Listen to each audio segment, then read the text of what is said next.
First of all, let me welcome you to day 3. Hard to believe we're in the home stretch here. It's been an amazing, inspirational week, certainly for me, and in many, many ways.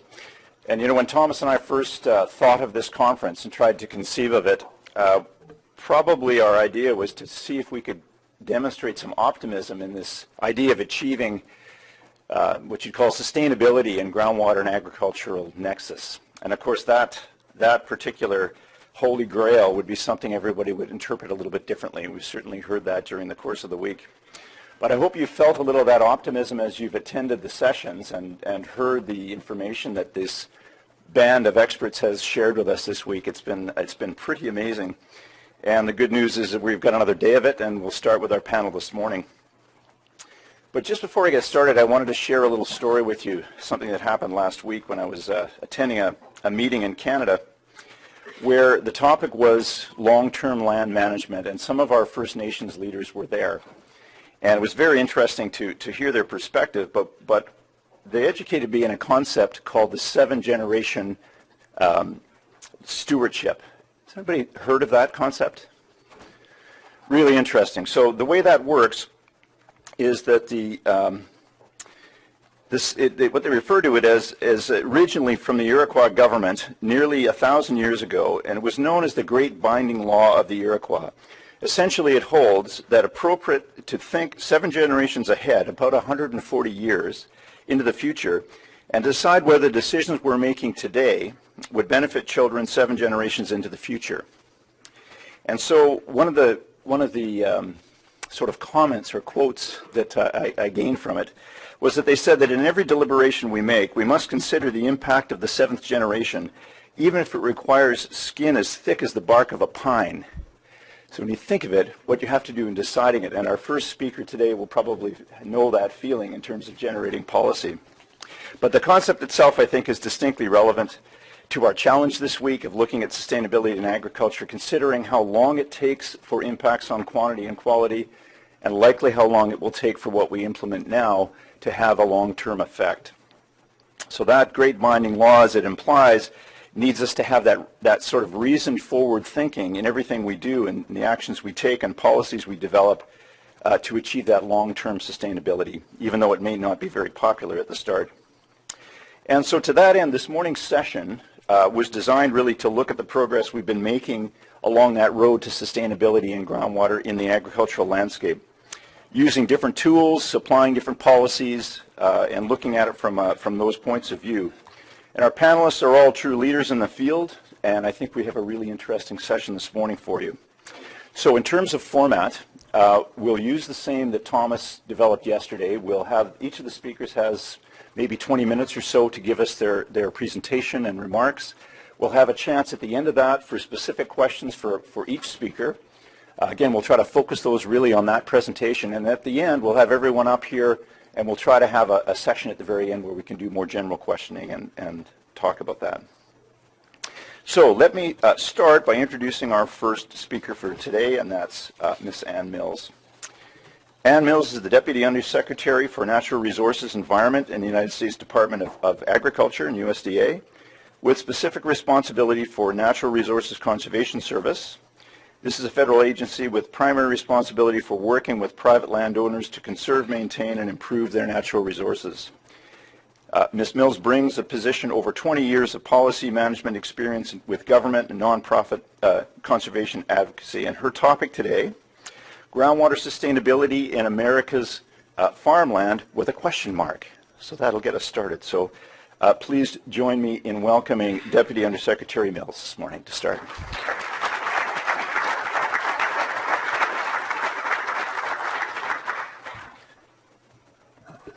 Well, thank you, David, and thank you, Thomas. It is a pleasure to be here with you this morning to discuss what is arguably the most critical natural resource concern this nation and the world faces, and that's protecting our water resources.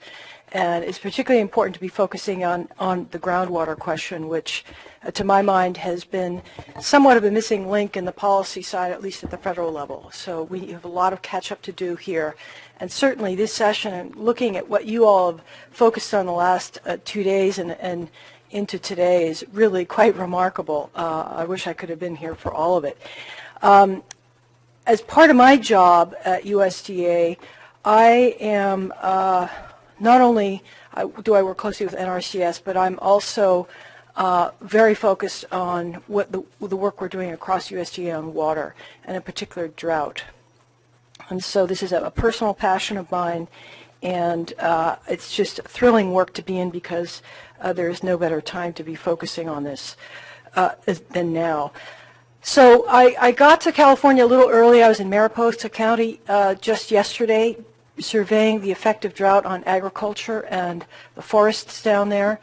It was 106 degrees, quite a bit different from what it is here in San Francisco. Discussing the work that USDA is doing in agricultural conservation and forestry to protect agriculture and water resources, and also to protect forest health.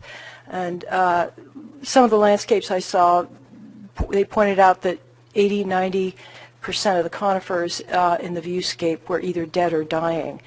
In California, there are 60 million trees that have now died in the Sierras, and of course this is a tremendous risk with regard to wildfire. But keeping forests healthy in our agricultural lands, conservation on the landscape is really critical to protecting our water resources, and certainly critical to protecting the surface and groundwater connection.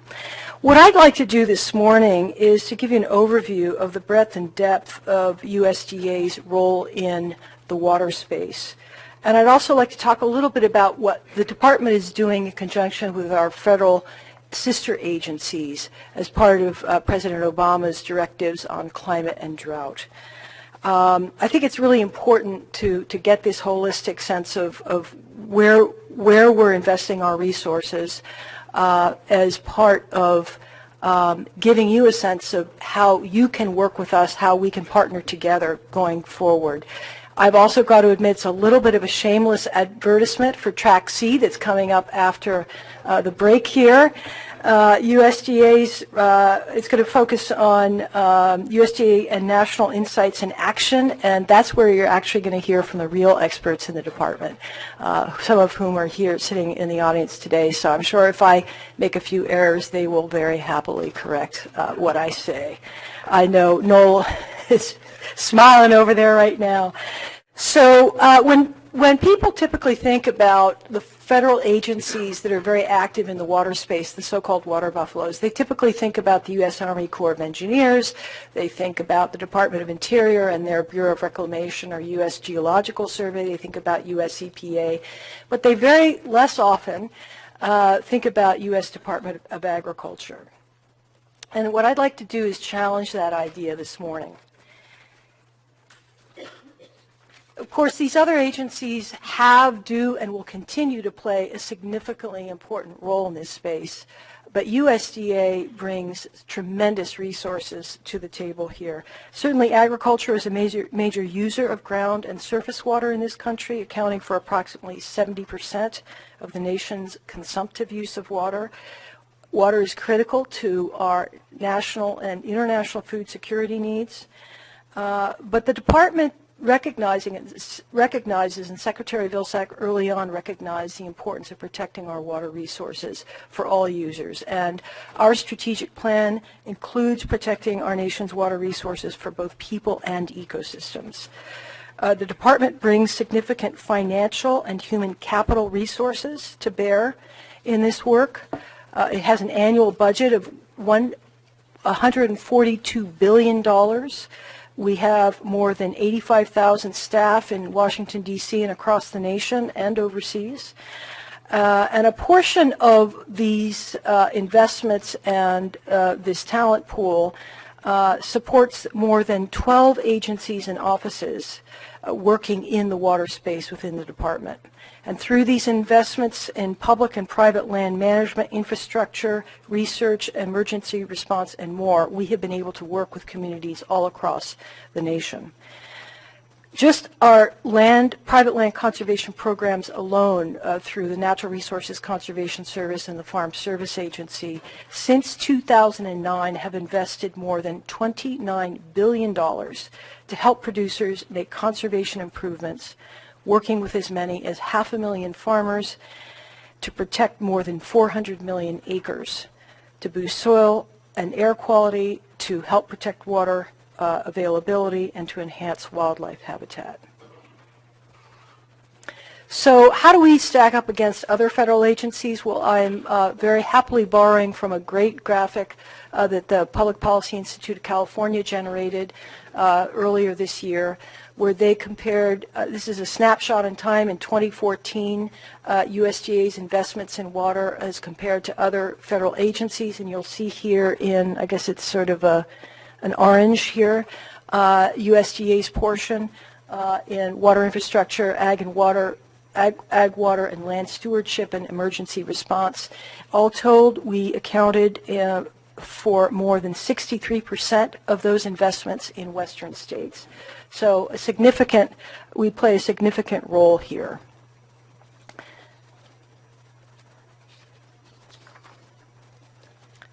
So I want to talk a little bit about a couple of the agencies that you saw on the previous slide, starting with the Natural Resources Conservation Service, which is the world's largest private land conservation agency. It has a budget of more than $4 billion a year and a staff of more than 10,000, working not only in Washington, D.C., but importantly all across the nation. And we're actually in every county, we're working in every county in the 50 states and Puerto Rico. Our mission is to help America's agricultural producers make their operations more sustainable and to protect and improve soil health, to protect water quality, water availability, and ecosystems. We work with producers at a retail scale, really, on the ground, shoulder to shoulder, making our programs available, sitting down with a farmer and developing a conservation plan that suits their needs so that they can remain sustainable and protect their resources today and into the future. We have a raft of experts, soil scientists, biologists, engineers, foresters, agronomists, conservation planners, and you'll hear from Noel Gallahan a little later today about the work he's doing to target to bring the best science and to target our programs in a way so that we can get the highest, most high-valued outcome where it is most needed. And Noel's going to talk about the work we're doing in the Ogallala Aquifer to reduce groundwater withdrawals there. We partner, importantly, with states, with NGOs, with conservation districts, a number of you here. We cannot do this work alone, and it's those partnerships that create that sort of web of expertise and effectiveness on the ground where the action is happening. We have technical centers across the country, 3 across the country, that provide additional research and insight into ensuring that the practices we use are the cutting edge. Up in Portland, we have our National Water and Climate Center that generates data and modeling for our soil climate analysis network, our snowpack measures, and so forth. And of course, those centers work closely with other federal agencies to share this information with the agricultural sector and other users. The U.S. Forest Service, a lot of people don't realize the Forest Service is part of USDA. It manages 193 million acres of public forest and grasslands with a budget of over $5.5 billion a year and a permanent staff of 32,000. That number shoots up during fire season, as you might imagine. The Forest Service provides assistance to state and private landowners, and it also maintains the largest forestry research organization in the world. Now, in this country, over 180 million people and over 68,000 communities rely on these forested lands to capture and filter their drinking water. Keeping those forests healthy has become an increasingly important role for the Forest Service. And of course, forest health is critical to mitigating the effects of drought and the risk of wildfire. As we know, the wildfire season is upon us, certainly here in California. And there's a real stressor there, in addition to obviously the effect it has on the resources and the communities. For the first time in the Forest Service's 111-year history, last year, they spent more than half their budget on suppressing wildfire. And the real effect of that is that they have to cannibalize those very programs that help achieve forest health to help reduce the impacts of wildfire in the first place. So this is a growing concern, and the agency and the Secretary are working with members of Congress and others to try and come up with what we call the forest budget fire fix. And that is to ensure that we have enough resources to suppress wildfire, but also that we are not undermining our long-term mission-critical other programs. Rural development has a rural utility services that has invested since 2009 over $12 billion in loans and grants for construction of rural water and wastewater utility projects, and increasingly is looking at how these projects can be done in a more can be designed in a way to more effectively manage groundwater resources and surface water resources. Our research agencies, and you'll hear from Jim Dobrovolsky in a little bit about some of the work they're doing, but our Ag Research Service is active in over 90 U.S. locations, as well as Argentina, Australia, China, and France, and has over 800 ongoing research projects, a number of which focus on water. Our Economic Research Service is USDA's primary source of economic information and research. And again, NIFA, which funds extramural investments. If I were to put any kind of an image up there, it would be a large dollar sign, but they have invested a lot in terms of grants, particularly focusing on water in recent years. Our Office of Chief Economist provides any number of services, but I want to highlight three this morning. One is the Office of Chief Meteorologist, which, among other things, co-authors the U.S. and North American drought monitors, which are critical to a lot of the emergency response programs that USDA manages, but also, obviously, to a lot of other users. Our Office of Environmental Markets is looking at ways to create market-based incentives to scale conservation practices, including those that would improve water use efficiency. And then our Climate Change Program Office coordinates USDA's responses to the impacts of climate change on agriculture, and notably has been coordinating the department's signature initiative, the Building Blocks for Climate Smart Agriculture and Forestry, which has a goal of reducing greenhouse gas emissions and increasing forest and soil carbon by over 120 metric tons of carbon dioxide equivalent per year by the year 2025. And then one of our cross-cutting initiatives is the creation back in 2014 of our 9 regional climate hubs. And the idea behind the hubs is that we want to be able to provide to producers, to any number of users, science-based knowledge and practical information at a regionally appropriate scale so that they can mitigate for the risks and uncertainty associated with climate change and drought. And we'll be pushing a lot of our drought-related work out through these climate hubs. There is a hub just down the road here in Davis, California, and we're very pleased with the work that they are doing. So this incredibly brief overview of where USDA is working in the water space. There's a lot more there, but I just want to make one point, and that is that, as you might imagine, as in any institution, there's a tendency to silo our work. I have to say, though, in the last several years in particular, there has been a concerted effort for the career subject matter experts and folks at the policy level in the Secretary's office to do a better job of collaborating so that we can integrate the work that we're doing, so we can leverage our resources more effectively and we can communicate better with our partners. And so there is certainly, as long as I am at USDA through the end of this administration, we'll be working to institutionalize that collaboration. Now, let me quickly flip over to how we are working with our other federal partners under the direction of President Obama. Starting really in earnest in 2012 when two-thirds of the nation was in extreme to exceptional drought. The President's Council on Environmental Quality stood up the National Drought Resilience Partnership, which was 7 federal agencies working together to support states, tribes, local entities in their efforts to develop long-term drought resilience. USDA was the co-chair of that, and a lot of good work was had doing a lot of outreach with our stakeholders. Fast forward to this past summer, the National Security Council got involved, and the White House brought in an additional set of federal agencies, and this resulted in last March with the President issuing a presidential memorandum sorry, let me go back here. A presidential memorandum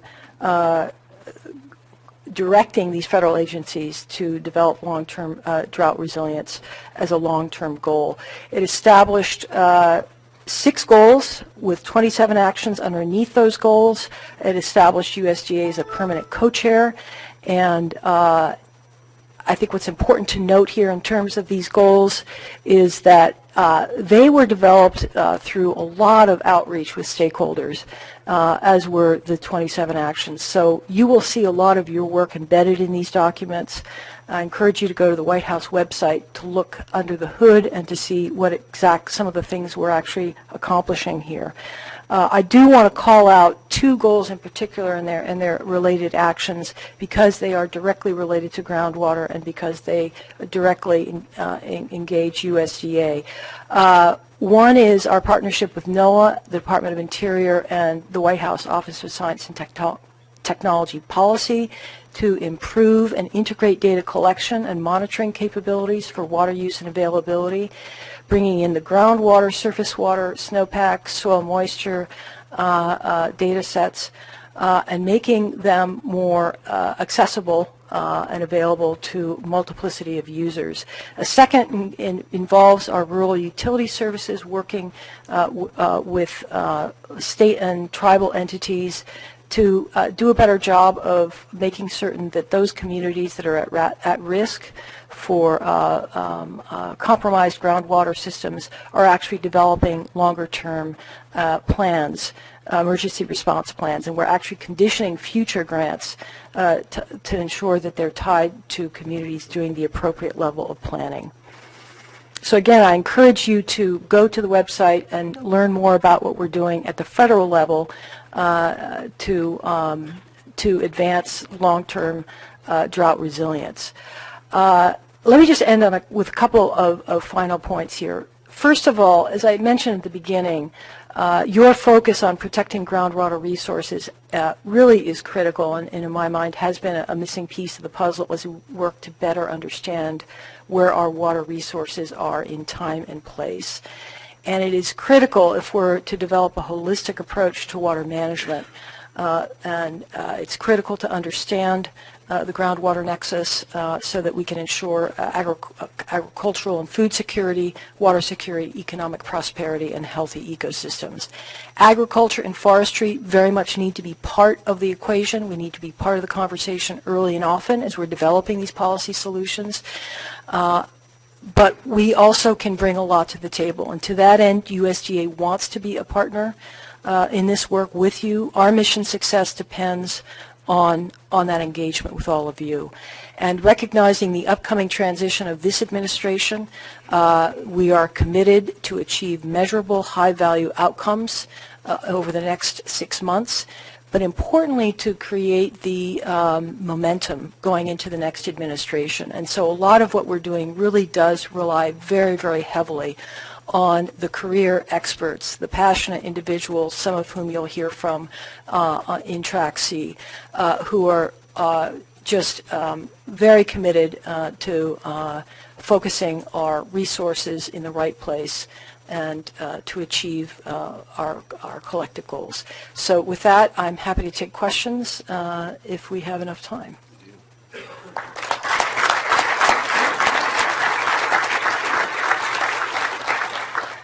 So we'll start with some questions. I think we have a microphone coming up. Hi, I'm Esther Wattel from the Netherlands, and I was curious if you could say anything about to what extent the programs that you mentioned are vulnerable to changes in government.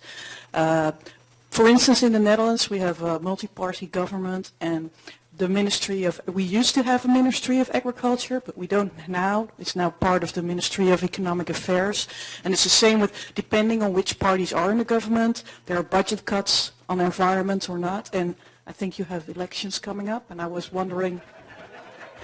No, I mean, if this is too sensitive, I understand, but I was wondering, like, groundwater protection is like, I think, a game of longevity. You need long-term policy.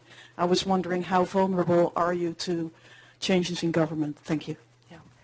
Well, you're right. I have heard that there's an election coming up as well.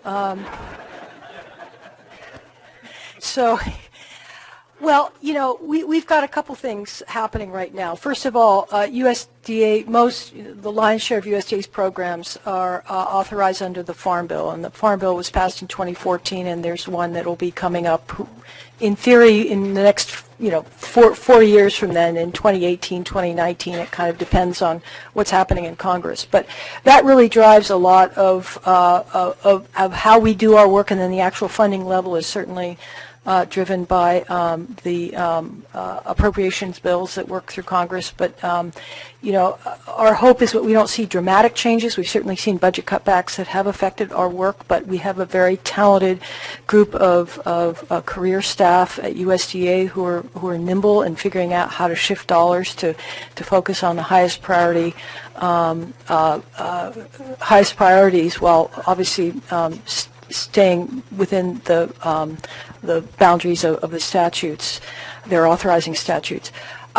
You're right, it takes a long-term commitment. One of the things we're doing to prepare for the transition is the Secretary has directed his senior policy folks to develop transition memoranda that go to the major candidates, and also memoranda that will be left on the table, if you will, on the desks, identifying what we consider to be the top priorities to focus on, really from a policy perspective, not a political perspective. And so we're doing our level best to make sure that we provide that roadmap.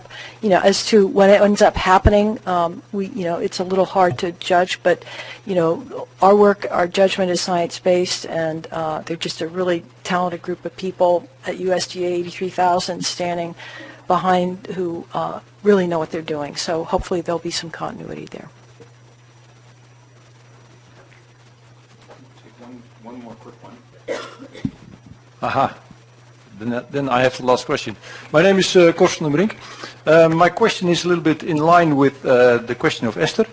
I'm really impressed by the tremendous amount of effort in budget and staff, but I also feel a huge sense of urgency walking around and speaking people over the last 2 days. And my question is, what does that mean for your strategy and your goals? So are you, let's say, on track with the right plan, or are you reconsidering your plan and maybe reconsidering your strategy and your goals? I'd say that I think our goal, our vision, and our goals are probably in a pretty good place. In terms of our strategy, we do remain nimble, and one of the reasons it's really important to continue the conversation with external stakeholders, with our universities, and with experts on the ground is recognizing that conditions change, and we need to be responsive to that. I will say our emphasis on getting the data and modeling and monitoring right is critical, because without that, we can't really make the best science-based decisions. So I would say within USDA and across the federal family, and this is something we've heard universally as we've reached out on water issues and drought issues, get the data, the modeling and the monitoring right, and create this comprehensive database that everybody can access and use. Great. Okay. Join me in thanking Ann.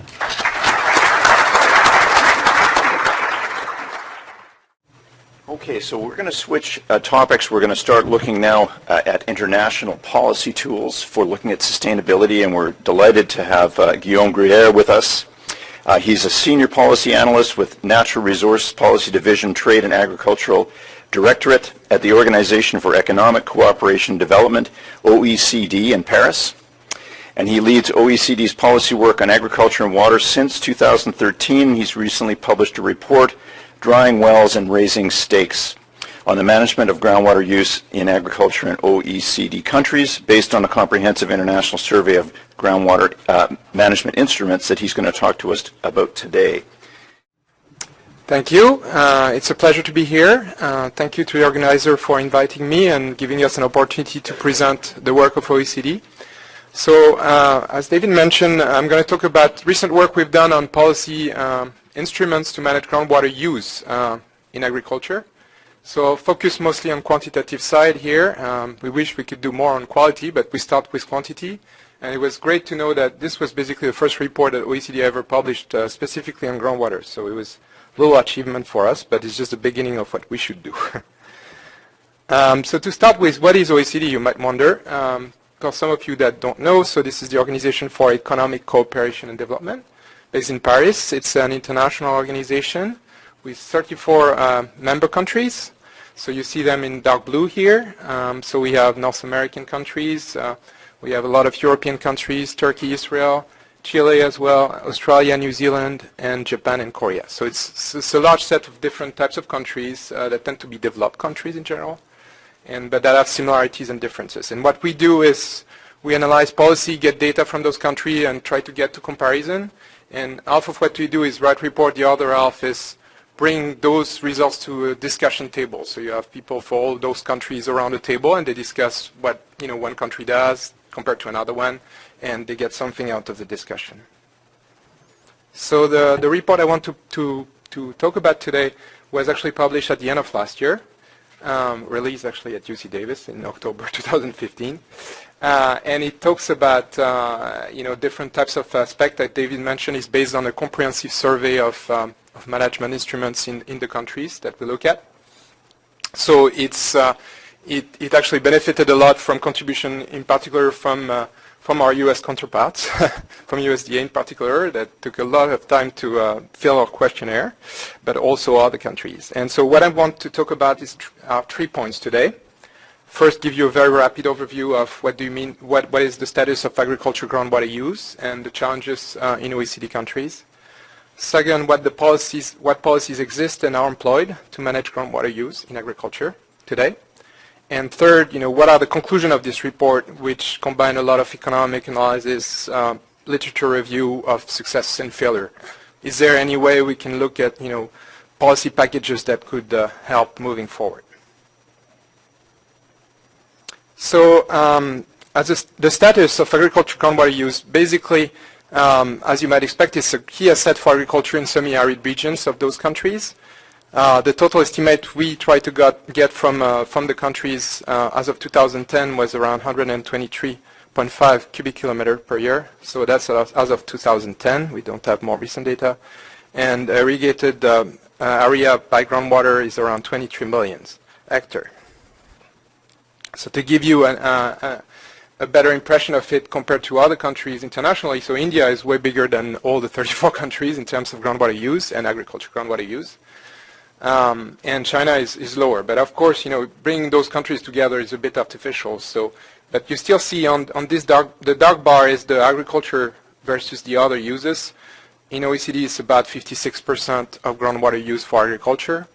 It's similar to China, but much lower than those countries in South Asia, of course, that use more on agriculture. When you get into the country decomposition of groundwater use, so this is actually irrigation. So it's a bit lower than agriculture groundwater use as a whole. United States is over half of it.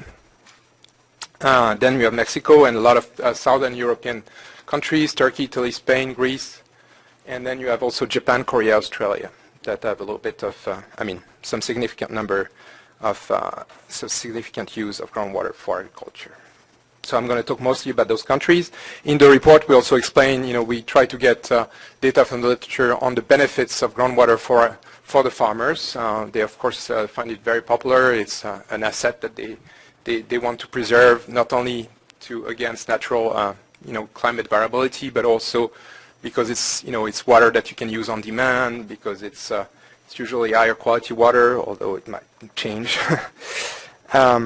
So there's a lot of different aspects to that. In terms of trend, we find an increasing trend in some of the leading groundwater using countries.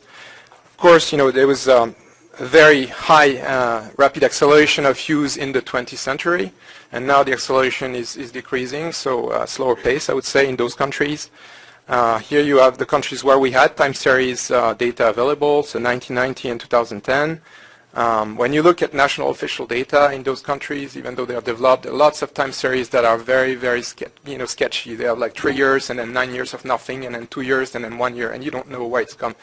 All the data at the government level is very, is not always looking good. It's not very continuous in many of those countries. So this increase that I show on the left-hand side, oh, you don't see it very well, unfortunately. U.S. is the white bar. It's supposed to be pink. But it's driven by Turkey, that increased by around 300% from 1990 to 2010, and Greece as well.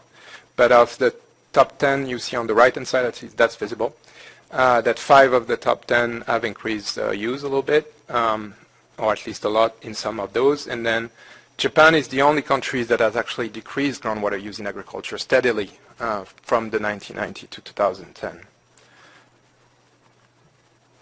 Of course, one of the consequences of some of the more regional use is that intensive use created, groundwater overdraft. We've heard so much about that in the last couple of days, and also led to some significant negative externalities at the regional level. So here is results from our questionnaire on some of the problems that are faced in regions that were surveyed. So when we started this questionnaire, we asked countries to provide data at the national level on policies, but also, on a voluntary basis to provide more data at the subnational level, so what we call regions here. And some did, so we had data on 20 regions in 12 countries. They're listed below. And so in those regions, we asked, what are the main constraints you face? Are they major or minor? So major in blue here. And so you can see a list of different types of constraints that they face, from well yield reduction to salinity and land subsidence.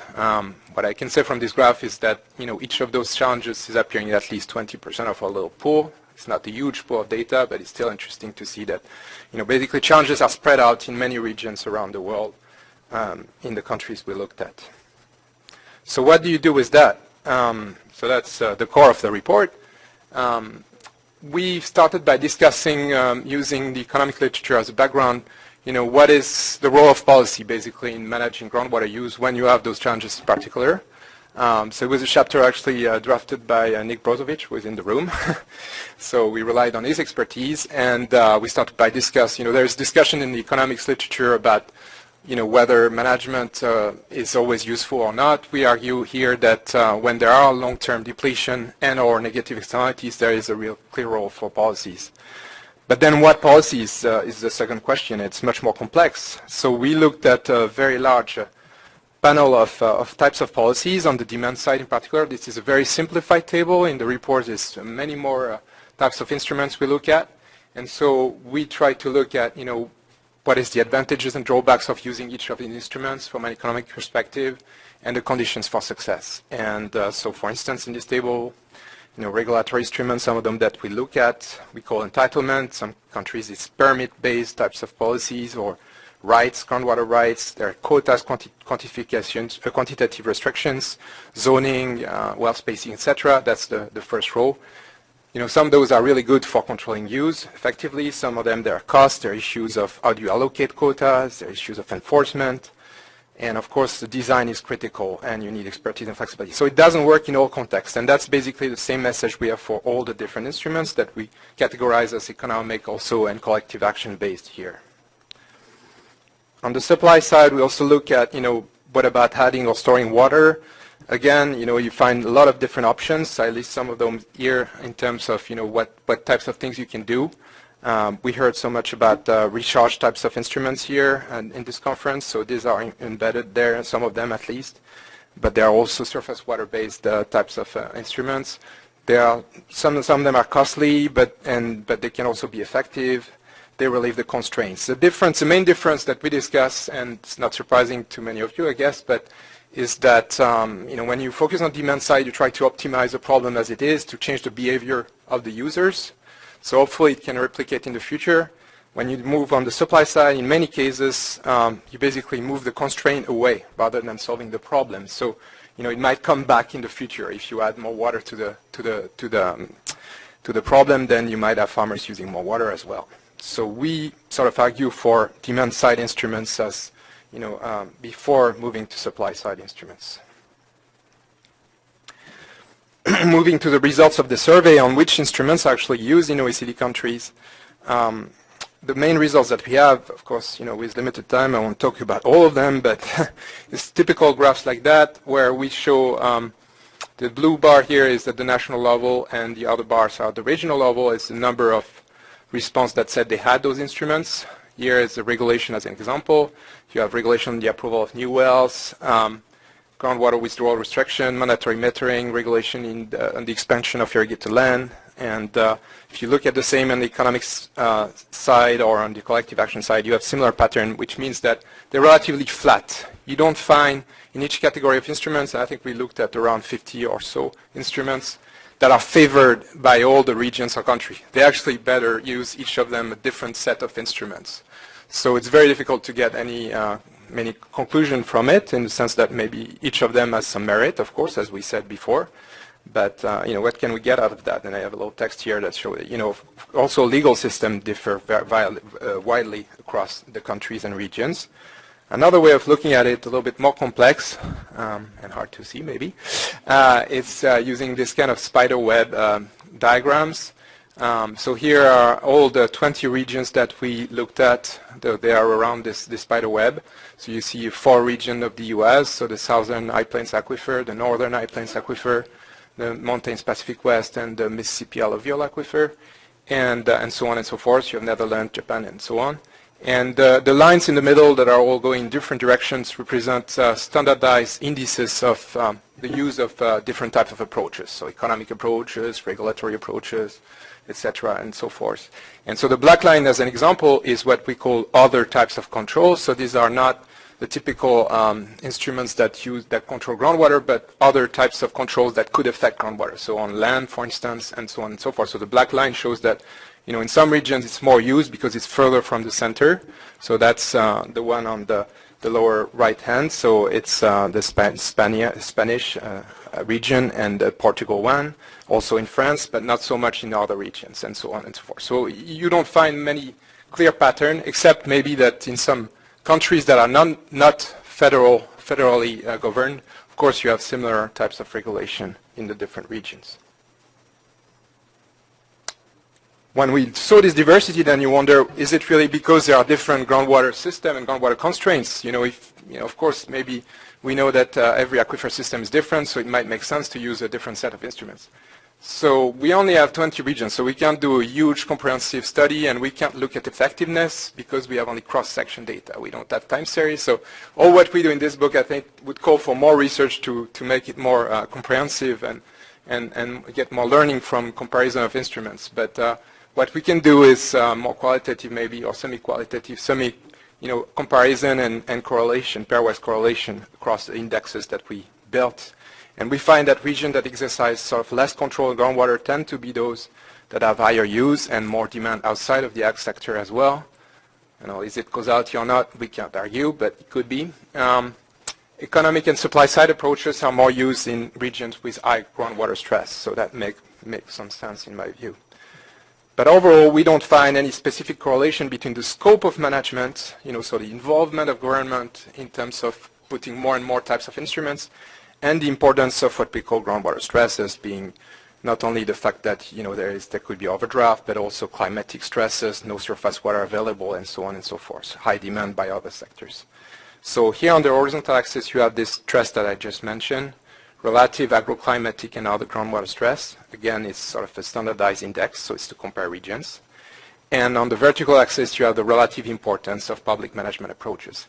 And so, the little bullets here, the points here are other regions. So on the extreme right, upright, you have the Israel Western Galilee, ISR, and you have the Mexican region, Laguna. So these are those two regions that have the most stress in our pool, but they tend to also have a large number of instruments. Doesn't mean they're effective, but so there is some kind of a balance in a way. On the other extreme, you have the Mississippi alluvial aquifers and the Portugal and Japanese types of system where you have fewer types of regulation that can be effective, apparently because Japan, reduced their use, but also that face lower stress. However, you also have regions with lower stress and a high number of different types of instruments in Europe, and you have also regions with high stress, including the mountain and Pacific West, which includes California. Of course, it was before 2014, but also has low types of management, and the southern high plains aquifer is similar.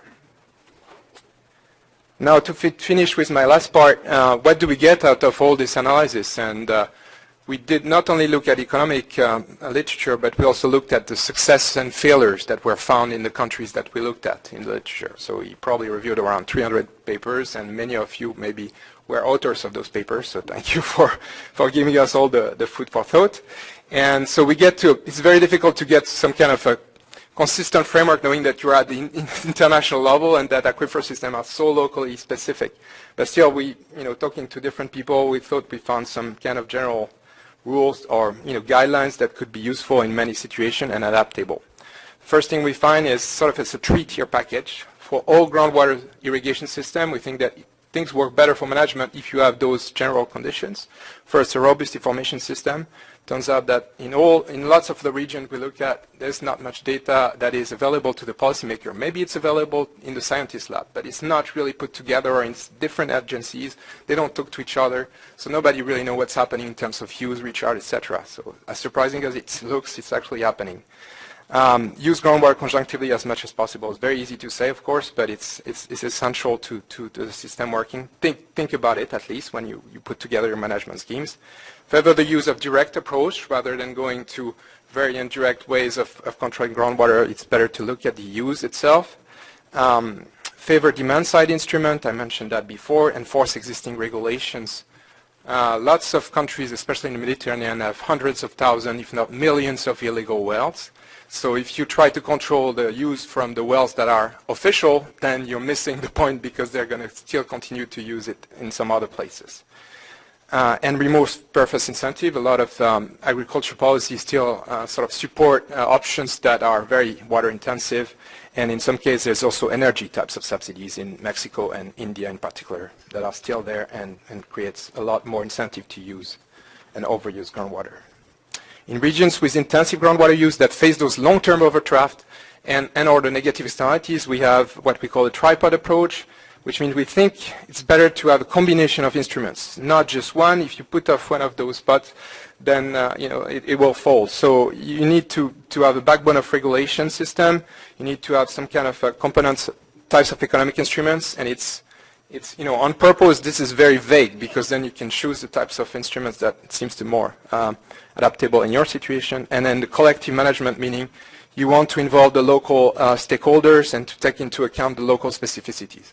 Turns out that this little graph that we had, we thought about it before the sigma went out, but turns out that sort of fits a little bit. Not to say that it's perfect fit, but there is a bit of each of element maybe in the sigma in some of the regions that will develop in the future. And lastly, when you have really high stress, then you also, of course, just like in Central California, you also want to look at agronomic tools. Supply side instruments, of course, are essential in that case. So I have just 2 slides to finish. One is just to say that few of the survey countries apply these recommendations. They may not be perfect, as I said, but it's interesting to see that the 6 general conditions that seems pretty essential to us, at least, have not been applied at the national or even regional level that much. As I said, there's not much information. Lots of countries still have policies that push in the other directions. So there is efforts to be done. The tripod combination doesn't have to be used everywhere, just like the other controls, but it's like 30% of the countries use those. And in the region that are most stressed, this is the sentence down there, 65% of the most stressed region do not really report all the essential data. 80% do not use this tripod combination of approach. So in our view, less effective. So here are the main takeouts of my presentation. Number 1, groundwater is an increasingly important resource for irrigated agriculture, including in OECD countries. We think it's a great asset that we need to preserve, and so that's why management is needed, because we don't want to let it go down. It's going to be super important in the future with climate change in particular. Intensive groundwater pumping of course, has negative impact, including on farmers, other users, and the environment. So it's a serious problem in some regions. Governments should therefore especially improve information system and apply a combination of management approach that I mentioned to tackle these challenges. We think that the stakes are rising. Action should be taken now to mitigate future problems. What I mean by that is that some of the countries we work with, they don't irrigate much with groundwater, but we see that coming in the future. In the next 10 or 15 years, the southern France, for instance, there will be probably more groundwater irrigation. So if they don't look at it now and just let it go and after that react and manage, then you might be in some problem as well. So this is the reference of the report, and we did publish profiles, so little briefs of the policies in each country, 16 countries. It's on the web, so if you're interested. And I left some copies of the report outside. I'm happy to take questions. Thank you very much, Guillaume.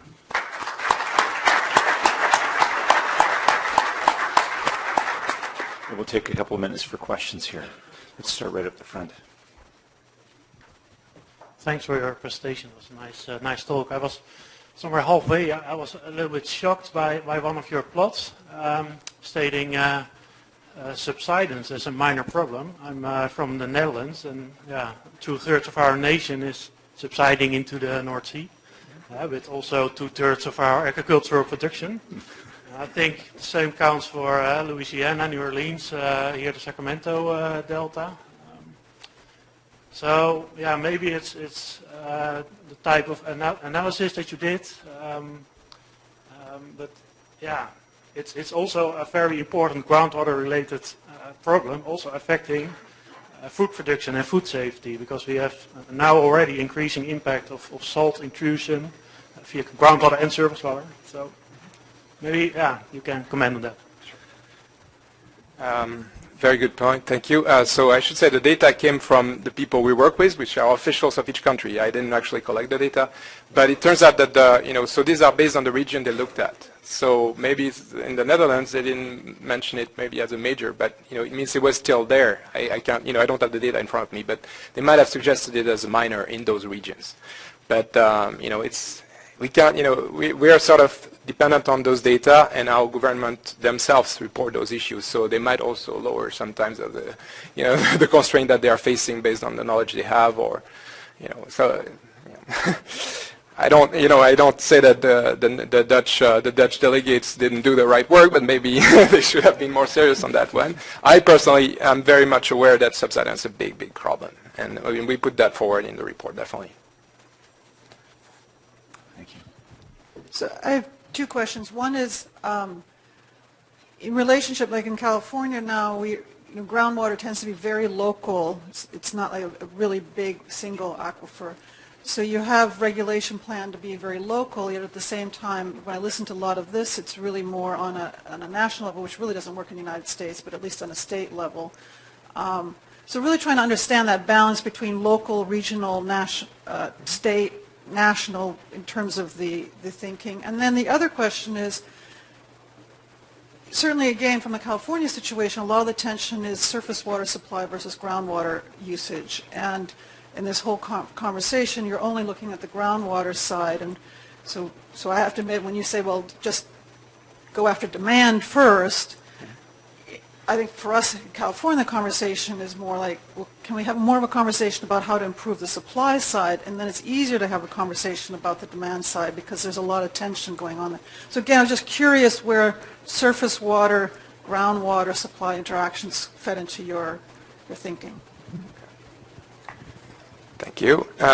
So on the first question, I mean, I definitely agree that, this is a local problem, so it should be tackled locally. We are asked, we work for an international organization to look at the national level as well, and some of the countries we look at are really small. They're smaller than California, so it makes sense for them to look at national level. So we definitely don't say that you should go at a high level for certain types of policy. It turns out that what we found is that some countries have national regulation, but they have also different policies at the regional level. So we think it's probably a better way of looking at things. It's like this little graph that I mentioned with the three colors. We think that, that's what I mentioned, collective action. It's basically also locally specific types of actions. So I mean, I don't think we contradict that at all. It's how things work in the world is that way. There are some that really take it at the national level, some that go more into regional. On the surface water, this is a good point. Of course, we focus on groundwater here. We didn't forget about surface water. When you look at at least at the regional level, we asked quite a few questions on surface water being available, used in different ways, etc. But perhaps we didn't do as much as we could. We did talk in the economic section about surface water-groundwater interaction, what we call stream depletion. And Nick Brozovic is a specialist of that. And he talked about what's happening in Nebraska, how they actually manage it in some of the districts in Nebraska. It's very interesting. There's lots of innovation, institutional innovation in Nebraska that I think it's worth looking at. We also were aware that there were some problems in Europe. So, you know, when you look at it in detail, we do have a little bit of that here and there, but it's not the main message because we wanted to focus on groundwater since most people in agriculture work focus on surface water. So that's why we focused on it. Thank you. Okay, thank you very much, and we'll move on to our next panelist. Thanks, Guillaume. Great. Our third speaker is going to take us to a very high-profile case study. And David Heinemann is professor and chair of Department of Earth Environmental Sciences at Michigan State University. And his research interests include quantifying the impacts of changes in climate and land use on water cycle using process-based models and developing novel methods to characterize aquifers that store and transmit water supplies critical to human and ecosystem health. So a particularly unique aspect of Dave's research activity is that most of it's conducted with interdisciplinary teams, as we'll hear about today, that spans hydrogeology, geochemistry, microbiology, geophysics, civil engineering, ecology, social science, and Chinese food cooking too, I think. And I will add that David's one of the most well-known international numerical analysts in hydrogeology, very innovative, and we're glad to have him here today with us.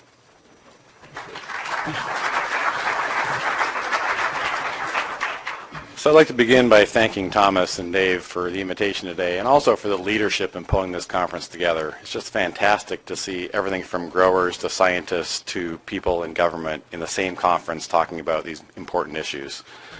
What I'll talk about today is mainly work that we've been doing in the High Plains Aquifer, trying to synthesize a wide range of data with process-based models and understanding how these systems have changed through time, and then some projections of what's likely to happen with climate change and different possible management options. I'd like to thank my co-authors, especially Anthony Kendall, who's in the room, who's done a great deal of this work, and Bruno Basso, and our graduate students, and also our funders, the National Science Foundation and U.S. Department of Agriculture. So a quick outline of the talk. We'll just briefly motivate why we're looking at the High Plains Aquifer. I'll then move into some regional climate modeling where we developed a new irrigation module to really incorporate that key aspect of the water cycle. Then I'll talk about the full energy and water balance hydrologic simulations that we're doing in the central High Plains as a broader look. We're doing the whole High Plains Aquifer, but I'm zooming in. I'll then look at some synthesis of crop yield and production data in the High Plains Aquifer. And finally, I'll end with some crop model evaluation where we're looking at impacts of climate change plus declining water levels on the expectations for future crop production. So why study the High Plains Aquifer? Well, it is the largest aquifer in the United States. It's an ideal region to study the impact of human activities. There have been dramatic declines in water levels. So if you look at this plot and you look at especially the central and southern High Plains, basically from Kansas down into Texas, you see declines in saturated thickness up to about 75%. I mean, that's just dramatic. This is not a small change in the system. If you look at that in a different way and you basically pull all that data together, the plot at the top shows a decline of about 400 cubic kilometers in water. That's the actual decline in storage, not the actual use. Now, of course, if you follow this latest report, this really isn't an issue because all we have to do is drill deeper. I beg to differ. But the interesting thing about this system is that if you look at the northern High Plains, which is the yellow line, overall the northern High Plains is fairly sustainable. There are certainly parts that are not. But you move to the blue, which is the central High Plains, you see a massive reduction in the water volume through time. And even worse, the southern High Plains, not surprisingly, being in a much more arid and hot region, has even more significant problems with about 50% overall reduction in storage. Compounding the issue is climate change. We all know climate change is occurring, and if you look at the left plot, it shows by the end of the century, the projections, this is the CMET 5 RCP 6 scenario, the temperatures are projected to increase by about 3 to 4 degrees Celsius, which will increase evapotranspiration. On the right-hand side, we see something interesting. So this is a proportion. So the blue areas will get about 8% more water, and the southern areas are going to get about maybe 9% less water. So what's that mean? It means the areas that are already somewhat sustainable will get a little bit more water.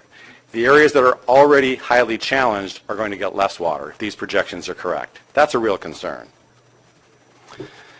So what is happening as a result of this and various management changes? Well, you look through time, and if you saw Anthony Kendall's talk yesterday, you'll see there have been dramatic changes in irrigation technologies through time. So the color coding around these show, so flood irrigation is red. Look in the bottom plot from the early 90s until about 2015. You'll see that flood irrigation used to account for, say, about 40% of the irrigation, and now it's down to almost zero. The big thing that you see is there's a shift to center pivot in the early 1990s with that basically the green, and then in about 97 or so you see most of that switched over to this LIPA technology. So much more efficient irrigation technologies. That's one of the big responses to significant shifts in water availability. So what we're doing in several projects is we're using coupled system models. So we think it's really important to bring together models from different areas, so climate models, hydrology models, crop models, and socioeconomic models, and run these things together to help understand how these systems work. We can't work in a vacuum. You need to work in these big teams to understand these systems. So one of the first things I'll show you is some new work that we did developing a new irrigation algorithm within the WRF regional climate model. We were originally a little bit surprised that in this, basically the standard model that's used, there was no irrigation model. And if you think about the importance of irrigation as a driver of what's happening with the water system, if you don't incorporate that, you're missing a big part of the water cycle. So I'll show you that in a minute. We're using a crop growth model written by Bruno Basso called SALIS, which basically can explore a whole range of different management options and understand implications of climate change, land use change, and management. A model written by Anthony Kendall, the landscape hydrology model, which has an irrigation module. We basically do a full energy and water balance simulation of the whole High Plains aquifer to understand these systems. And then socioeconomic models. We're looking at things like irrigation adoption. So why do people adopt these technologies? And how does that spread through time and space? So first, the climate modeling piece. So what we did is we simulated for the entire continental U.S. the impact of irrigation. So the first thing we had to do is use remote sensing to say where does irrigation actually exist. We then run a model with and without irrigation and say what's the implication of that on climate. So what you see here is the regions that were simulated. This is a dry year, at least in the central High Plains and the whole High Plains. And what you see is the big areas of irrigation across the country. Obviously the Central Valley of California stands out. You've got the High Plains aquifer, you've got a region up in basically Idaho up through Washington, and the southern Mississippi Valley. So what impact does this have? So one of the things that happens is, not too surprisingly, if you pump a bunch of water out of the ground and you evapotranspire that water, downwind areas get more precipitation because you put more water into the atmosphere. So you see the eastern U.S. gets a significant increase in rainfall, and a few other areas do as well. A little bit more interestingly, the temperature actually changes, and actually rather substantially. So if you put a bunch more water into the atmosphere, you have more clouds, and you actually cool areas like the eastern United States. And some of the areas out west actually get a little bit warmer, partly as a result of changes in circulation patterns. So these are big implications of these water withdrawals across the country and in fact across the world. So now moving on to the landscape hydrology model. So this is a full energy balance, water balance code. It's process-based, fully distributed, and we simulate all these processes hourly across large regions. And the idea is to have a code that we don't have to calibrate, because if you calibrate codes like this, then it's hard to say what's going to happen in the future. You actually have any reliability with that. But if you can actually run it based on this huge amount of data that are available, and it represents what's happened, you now have some realistic simulation for the future. So what we do is we pull together widely available climate data, remote sensing data, soils, and GIS data, and then we compare it to hydrology data across the region.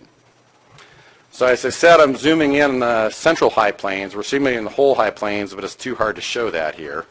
So just the central high plains is about 385,000 square kilometers, and for this particular simulation, we're using 1 square kilometer cells, and we have three-dimensional representation.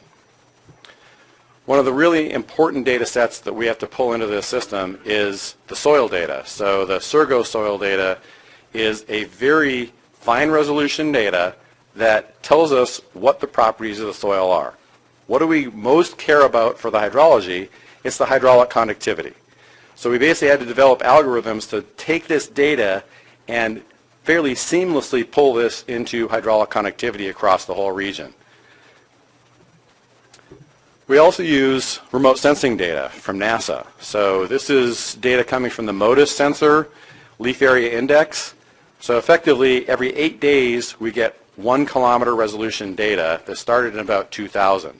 So the model ingests that information every 8 days, talking about the change in the actual leaf area index, so basically the amount of leaves from the ground to the atmosphere.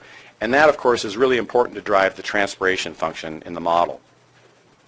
One thing you see if you look across the region is red is low leaf area index, so it's much drier out to the west. You move out to the east, it's much wetter, so you have much more higher leaf area index. But across the central high plains, you see these blue areas popping out, and those are areas that are irrigated. We use a variety of sources for precipitation. We can use gauge data and interpolate that, but in fact, one of the best data sets is NLDAS or some other data assimilation product that brings in the data from gauges plus things like the NextRad radar system. And again, you see much drier to the west, much wetter to the east. It's a factor of 2 to 3 in precipitation. We then simulate in an hourly sense what's happening with things like evapotranspiration. This is a model that actually has irrigation embedded. And this is just an average for the 2008 to 2014 period in centimeters per year. And not surprisingly, you see that same function that it's wetter off to the west, so you have higher evapotranspiration. There's more moisture available. Out to the west, you see much lower. But again, you see those sort of brighter blue spots where irrigation is occurring. And very importantly for this group, what's happening with recharge? So how much of the water that you put back on the ground is getting down to recharge, and how much precipitation that falls is getting down into the subsurface, below the root zone. And so this again is an average in centimeters per year across that same time period. And you can see that there is, in many of these areas, there's actually irrigation return flow in areas that are fairly arid because a lot of water gets applied to many of these fields. So now I want to move on to some data synthesis that we've done and recently published in Science of the Total Environment. And here we're looking at what's happening in yield across the high plains. And the top plot is corn, where the dashed line is irrigated, the solid line is non-irrigated, and there's some trend lines on both of those. And one of the first things that jumps out, if you look at that top plot from 1970 to 2014, is you see pretty dramatic increases in yield through time, both for irrigated and non-irrigated, at least in terms of corn. Well, there's been a lot of advances in corn technology, new cultivars, new management, and so that ascribes a lot of that increase through time. The other thing you should notice is you have about a doubling of the yield for irrigated versus non-irrigated. So it's incredibly important if you want to maintain yield to have adequate water to irrigate. Now if you look on the lower plot, this is wheat, Again, the solid line, non-irrigated, and dashed irrigated. So you do see significant increases in the irrigated agriculture, and that again is mainly due to technology. Now the non-irrigated stays fairly flat. There haven't been the same level of advances in cultivars and such with wheat. Well, what about changes in acreage? Are people planting different crops or doing more irrigation? So again, the top is corn. You see dramatic increases from the 70s up to about, say, 1980, and then still substantial increases all the way to, say, about 2010. Now, if you look at the proportion, so look at how high that irrigated corn line is to the total, most of the corn in this region is irrigated. So the Central High Plains is fairly arid, so most of it ends up being irrigated. Now, you see a fairly different story if you look at wheat. So wheat production has been declining overall. The wheat acreage has been declining from about 1980 to current. And that is basically, a lot of that is shifting over to corn. Now, in the lower part of that plot, the irrigated wheat, that stayed about the same. So a lot of the areas that were doing irrigated wheat have stayed in irrigated wheat. So we wanted to do some analysis of this data a little bit further to say how much crop do we get per drop of water we actually put on. So the top plot is the change in yield with irrigation, and this is in kilograms per hectare. So if you compare corn, you gain about, say, 4 megagrams per hectare, whereas with wheat, it's more about 1. So you actually gain a lot more if you add irrigation to corn than you do to wheat. One of the good things you see, if you look at the middle plot, is the water application has substantially declined. You know, basically per acre, you're basically putting on a lot less water for both corn and wheat between, say, 1970 and 2010. So again, substantial advances in the technologies of irrigation.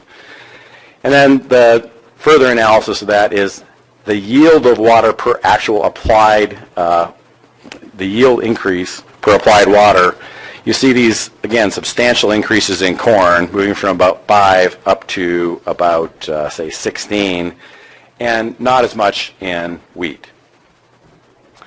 The final sort of synthesis of all this is, does it make sense to actually irrigate on an actual economic sense? So how many dollars do you gain per hectare per millimeter that you put water on?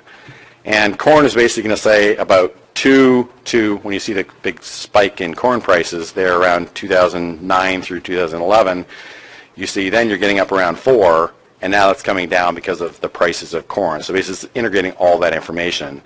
And then wheat is closer to about 1. So the final piece is looking at crop modeling and understanding, first of all, what's happened in the past, and then project this forward with different climate change scenarios. So the left part of the line, basically left of that dotted line, is a comparison between data and simulation. And there's a grayed area which you can't see. But what you see is the simulation is black, the data from the USDA is green, and this wasn't calibrated, so you're seeing the model is doing a good job of representing the changes in yield, in this case irrigated yield, through time. Then we go into the forward projections for RCP 4.5 in blue, 6 in yellow, and 8.5 in red. What you see is that the lower emission scenarios, which in reality are not so likely, you see a leveling off of yield through time.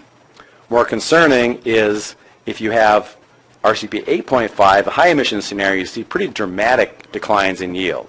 Now I should note, these do not have any kind of adaptation. So there's not using different cultivars as you go forward with time, which obviously farmers would do if they see the potential for this occurring.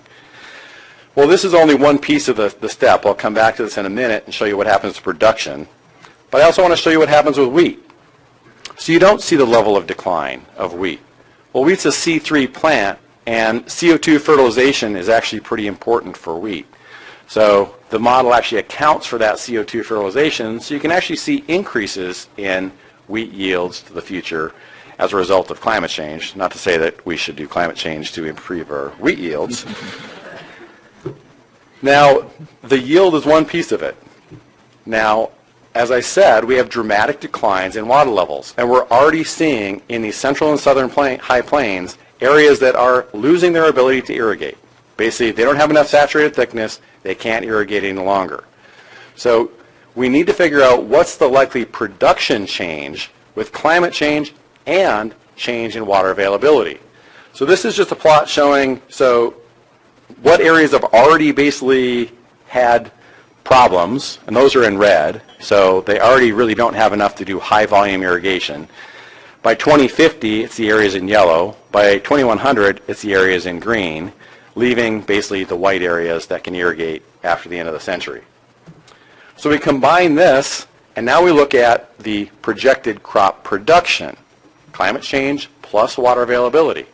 Now under any of these scenarios, you see dramatic declines in production. This is a big deal. This is a big concern, given this is one of the key breadbaskets of the United States. So what you're seeing is there's a shift from irrigated declining. There is some increase in dry land because, of course, if you go out of irrigated production, what are you likely to do? You're likely to go into dry land production or go into range. So that is for corn. And again, the story is much less dramatic for wheat because of the CO2 fertilization. So you're seeing basically fairly stable yields in the dry land portion and some reduction in irrigated yields, but not very much. So the last couple slides, we're doing regional crop modeling on a NEFA-funded project where we're going across the entire Midwestern United States, effectively the entire Corn Belt, to try to understand the same kind of implications that I just showed in the High Plains Aquifer. We're also doing precision agriculture, so using drones and high-resolution remote sensing to really understand at a detailed level in fields if you apply different level of water and nutrients across a field, how much better can we do? How much more efficient can we be with water and nutrients and still produce the same amount of crop and also have less environmental implications?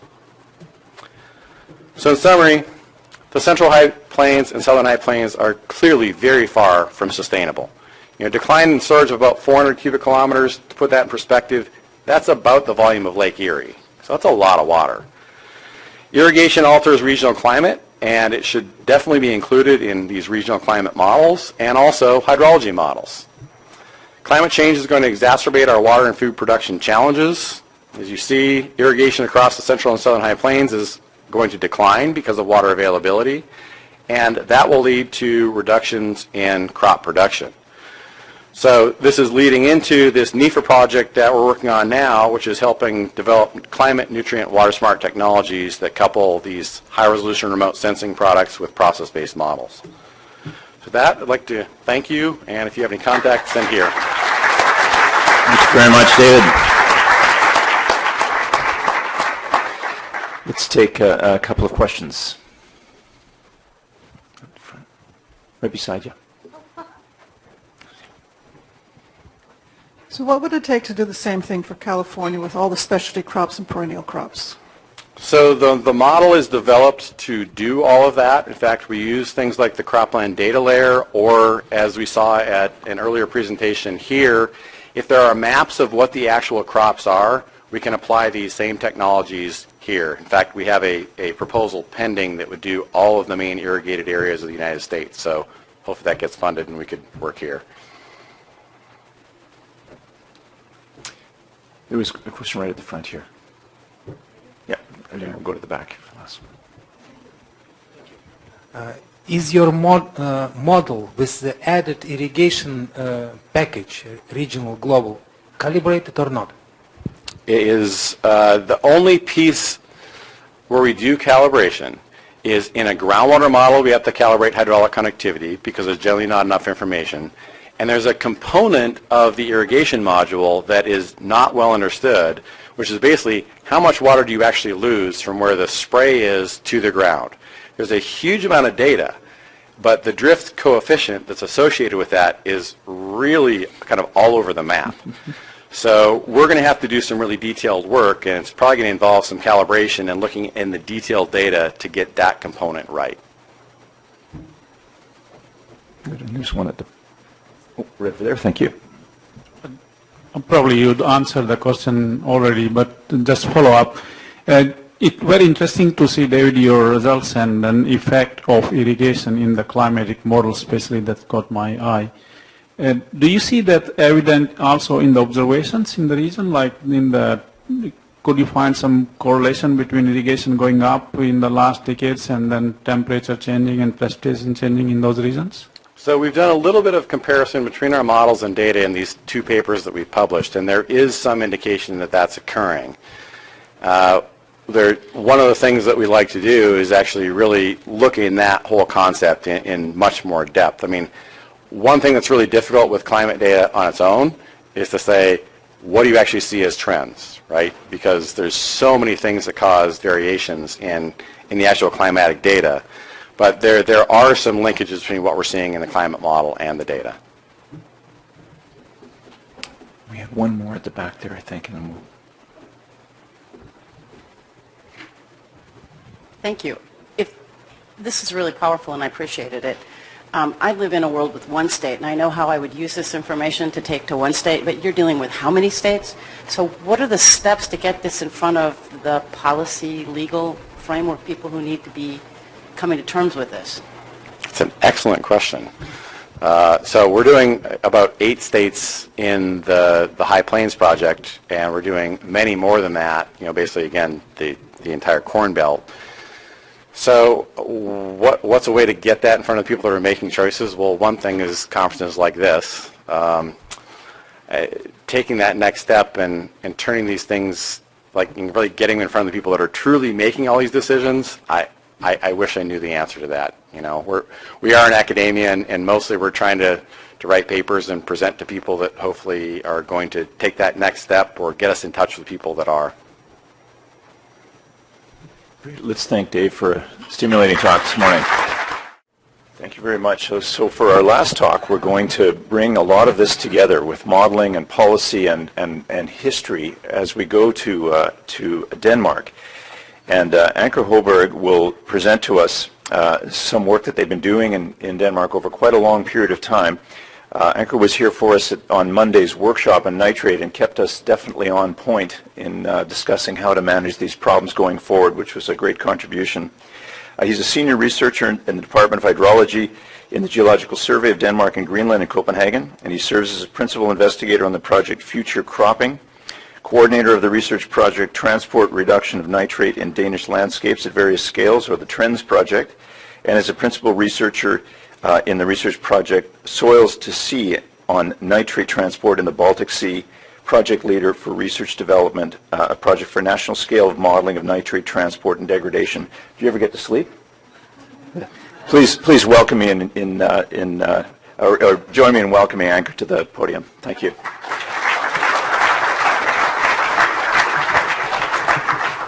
Thank you, Dave, for the introduction, and thank you both, Dave and Thomas, for inviting me here. It has been a great pleasure, and I'm really delighted to have the chance to share some of the work that we have been doing in Denmark.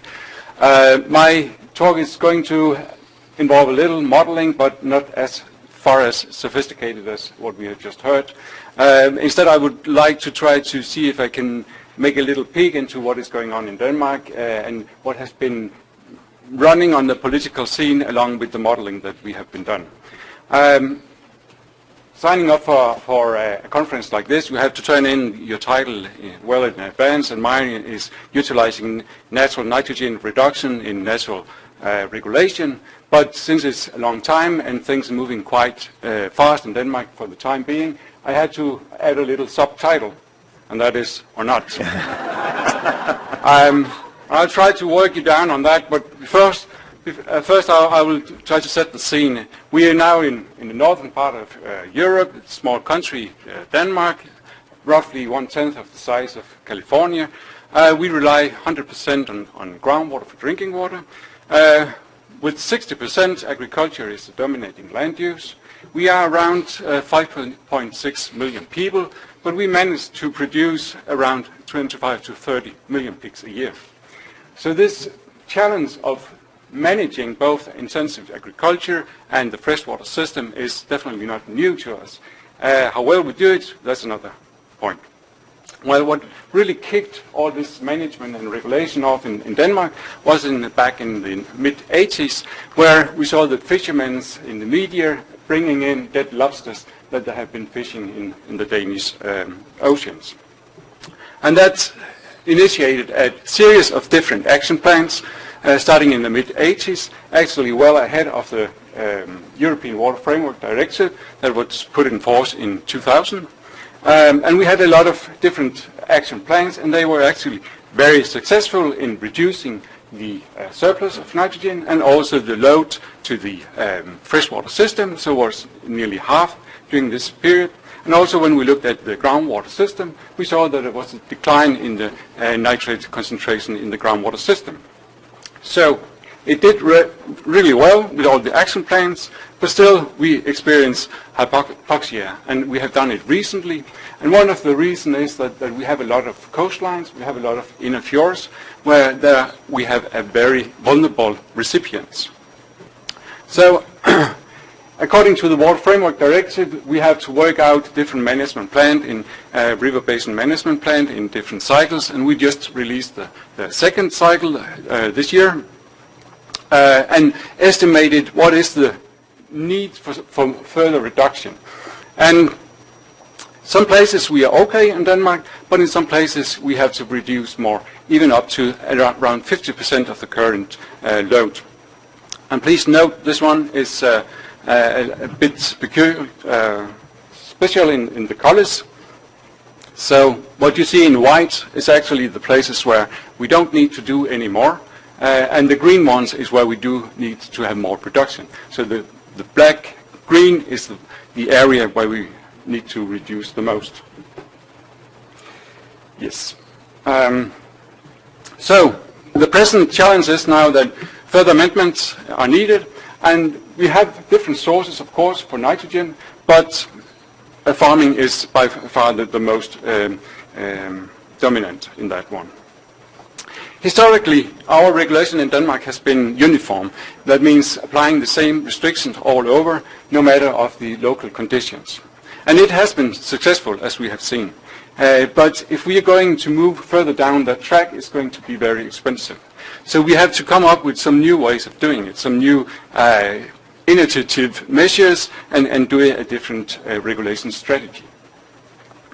And for now, I have mostly been talking on the freshwater system, so the surface water system. So you may ask, what am I doing here at the groundwater conference? But in Denmark, we don't have like big mountains with a lot of snow cap to fill up our freshwater system. Everything is connected, so everything that is in our surface water system is coming from the groundwater system. So understanding the groundwater is actually the key to understand what is going on. And in Denmark, we know that roughly 2/3 of the nitrate leaching the root zone is actually being denitrified during its transport to the surface water system. But we also know it's a very complex system. We have a very complex hydrology, but on top of that we also have a lot of drains in Denmark. So roughly 50% of our farmland in Denmark is with tile drains. And then we have in the subsurface system, we have different redox conditions. So generally, we have an upper part of our subsurface that is oxic, and where no degradation of nitrate takes place. And then we have a lower part where we have the degradation of the nitrate. But this boundary between the oxic and anoxic part, the so-called redox interface, it varies very much throughout the country where that is located. So in total, we have a large spatial variation in how much is reduced natural of the nitrogen since it's reaching the root zone. So if we can use that information, if we can map where do we have the high natural reduction compared to the low reduction, we can utilize that in a much more cost-efficient regulation strategy. And that is actually the key point of a Danish Nature and Agriculture Commission that was commissioned in 2013, where they say, well, we have to move away from this uniform regulation and towards a much more targeted regulation. So first identify where are the most vulnerable recipients, and then work your way backward into the land and see where do we have the high and low reduction of nitrogen. And then we could apply more where we have high reduction and less where we have low reduction. And the results were expected that to give an increase, net increase in the end application that could be used. So everyone really agreed on that this was certainly a good idea. We had to go forward on the more targeted approach. And doing that is not entirely new in Denmark. 10 years ago, we developed the first national map for Denmark showing what is the reduction of nitrogen from it reaches the root zone until it reaches the sea. And this map has been used for regulating livestock recently. But it's a quite coarse and uneven scale. So for usage for a more targeted regulation, it was decided to develop further on this one and come up with a new reduction map. Initially, it was a desire that we could give an estimate of what is the reduction for each field. So say, from this field, 20% of the nitrate leaching here will be reduced before it reaches the surface water system. And we said, no, we're not going to do that. We don't have the data, we don't have the knowledge to do that. So we ended on a compromise in dividing the country into topographic divides of topographic catchment of approximately 15 square kilometers or 1,500 hectares, which is also the smallest scale at which we have some reliable observation that we could use. And the way we're going to develop that should be consistent, so we can use it both to assess what is going on in the surface water system and what is going on in the groundwater system. And finally, we had to assess the uncertainty was a requirement. So, getting back to the complexity of the groundwater system, this is really the backbone of how we're going to approach this.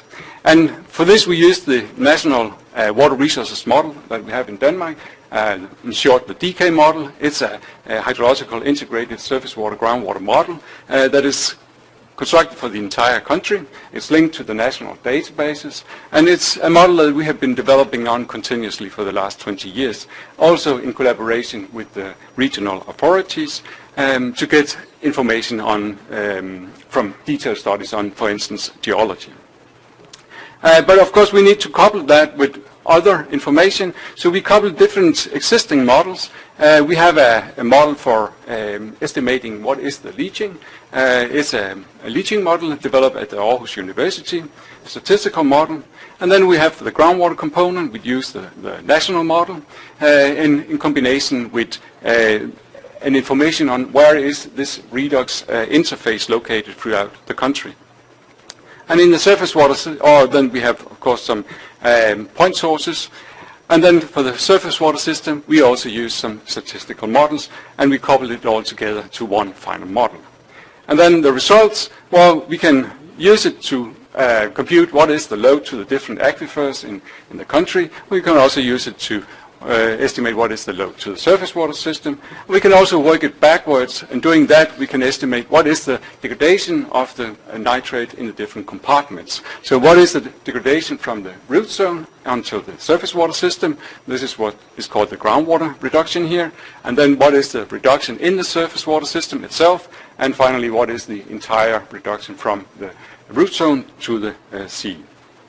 And we can do that also for the groundwater system, looking at the individual aquifers, but we just finalized that work. It's not been published yet, and I cannot show you results for that, unfortunately. But it looks very much the same kind of color. What we also did was to look into what is the heterogeneity within those areas or polygons that we're using to estimate a mean reduction on. And not surprisingly, we saw a lot of heterogeneity within those areas. And that is well in line with a recent research project that we did on a much finer scale with a much more detailed data set, displaying that if we go down to the local scale, there is a lot of variation, heterogeneity in how much is reduced in the system. And also in the lower picture showing what is the uncertainty, what is the standard deviation of this estimate. We also estimated the standard deviation in the national model. So for each of those polygons, we have a mean reduction and an estimate of what is the uncertainty. And at the national scale, the standard deviation was estimated to be 9 percentage points. So this was actually our part in this game. We should provide the results here that was supposed to go into the new design of a new regulation. But during the time, the 2 years that we were developing this model, there was a change in mindset, I could say. One thing is that it became very apparent how large the variation is, meaning that we will have some winners. We knew that. There will be some losers. We also knew that. But in the same time, there were some projects looking into, well, how much are the winners going to win and how much are the losers going to lose and how big are the different groups. And it appears that, well, probably there was going to be more losers than first anticipated.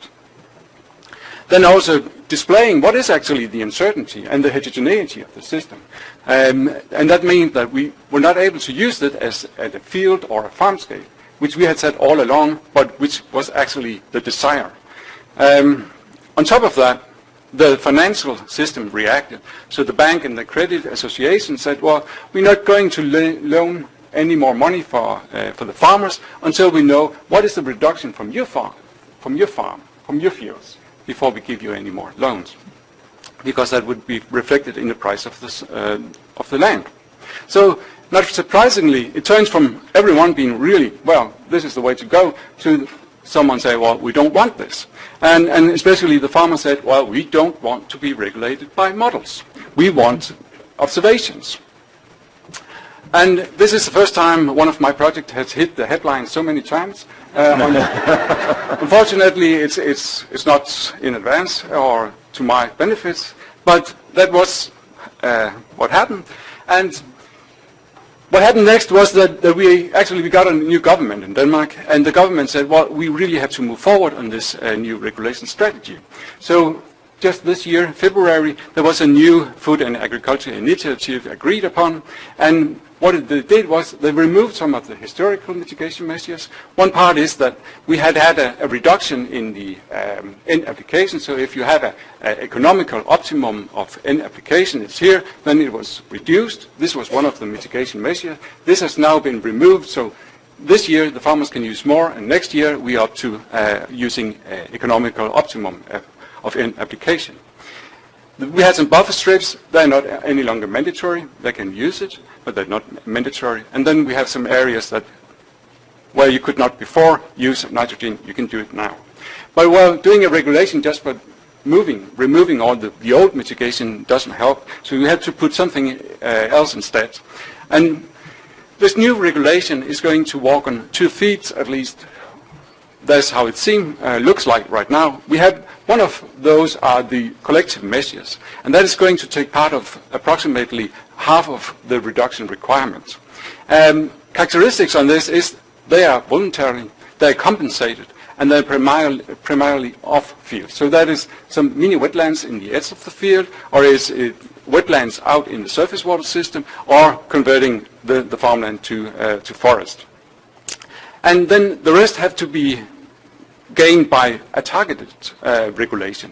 And that is going to be regulated, and no compensations. And that is mainly going to be on-field. And that targeted regulation, well, that's where our work was going to fit in. And now I've just shown the different scales, that we have a scale of the original or old reduction map, and then we have the scale of the new reduction map. And what has been suggested so far is to using a new scale at this scale. So I can't help, when I see what is the result, then I kind of help asking myself, has it all been a waste of time? And you can address that in different from different angles. Being a scientist, I say, well, no, it was not a waste of time. We learned a lot, and it really improved our understanding. So no, it has not been a waste of time. If I had to look at the taxpayers, well, maybe the story is a bit different. But if I'm not only looking at what we did, but the entire process, well, maybe we did gain something from it. What we did has actually helped putting information to the discussion that has been going on.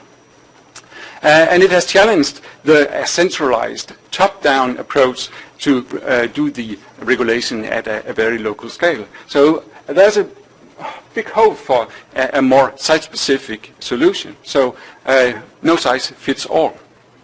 And much more integrated, looking both at the groundwater surface water system, looking at the catchment scale, and then, of course, engaging the farmers.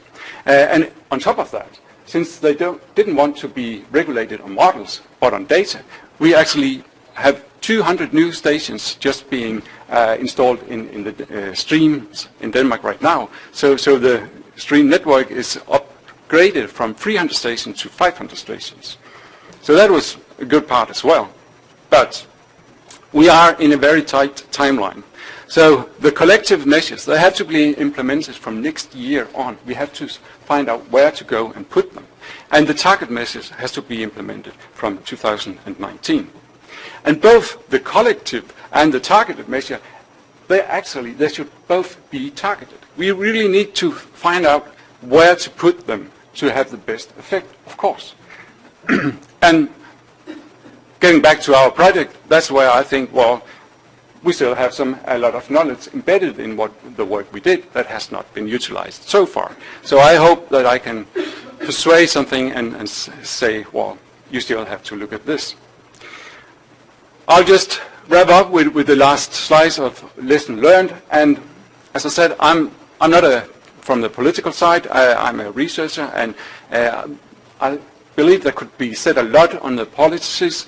But from my end, I will only look generally and say, well, maybe it was a bit strange, some of the things that have happened, but generally I think, well, it kind of stirred everything up and say, okay, let's throw all the pieces to the air and see how can we best manage them when they fall down again.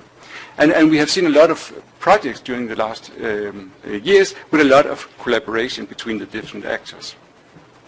And on the modeling side, then I was actually quite pleased in the beginning when they say, well, we do want to have an estimate of the uncertainty, because we have used a lot of time as a scientist to say, well, you not only have to ask for a model results, but also the uncertainty. But now they've got the uncertainty as well, but they don't really know how to handle that. So I see there is still, for us as modelers, a challenge in how do we communicate on then how to use this uncertainty in the decision making.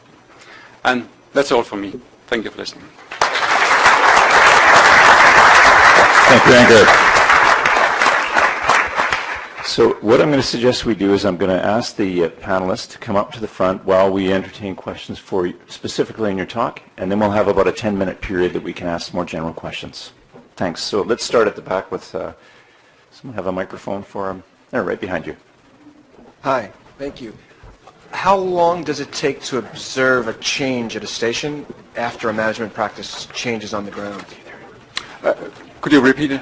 How long does it take to observe a change at an observation station after a management practice is changed on the ground? Well, it depends. In the surface water system, if you refer to the surface water system, then the change is going to be much more rapid. But we have some areas where we have the streams are only groundwater fed, and it takes a long time to get there. So it varies from, I'd say, a few years and then up to maybe 20 years in the worst case, or 20, 30 years. But then, of course, to be certain that we actually, what we see is a response to a change in the management and not simply climatic variation, then we need like perhaps 5, 6 years or so.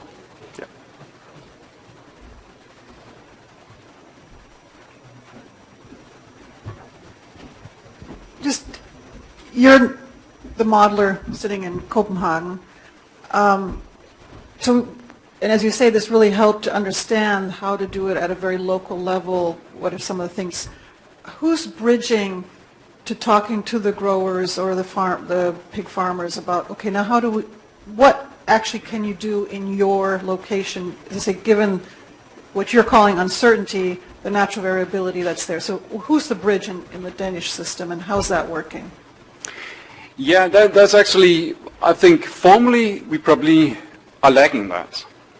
But we have seen that we have what is called the Agriculture Knowledge Center, and they have been really active in not only talking to the farmers and talking to the local advisors, but also to actually go and get new projects. So they work together. So a lot of the people involved in doing this model has also worked on other projects to see, well, what different ways can we do it? And in those projects, try to engage the farmers. But I think that it would be nice if it was more formalized.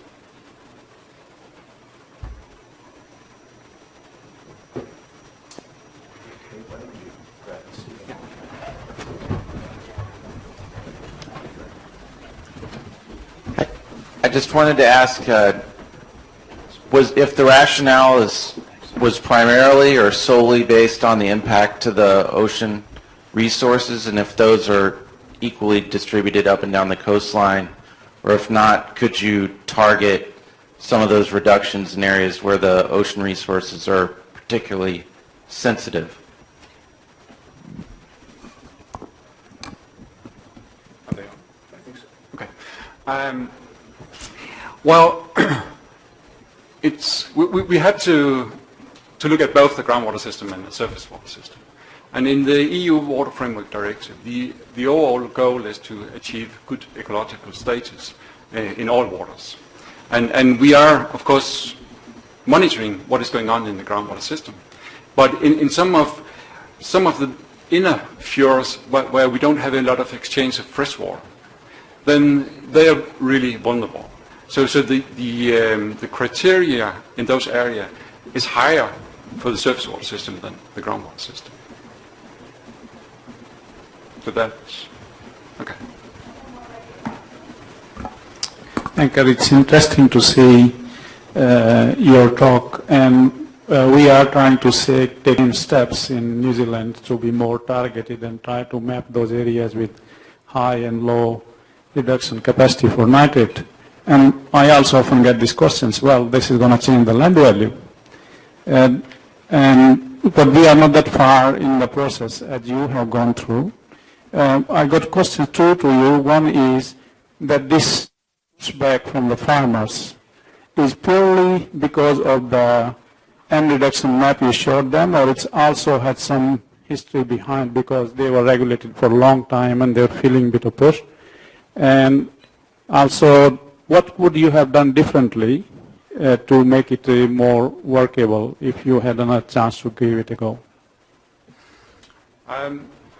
I think for the first question, yeah, I think you're right in the sense that what we have seen has been this kind of centralized uniform regulation, putting more and more regulation on the farms. And some of the farmers has been in survive mode and say, no, we don't want any more.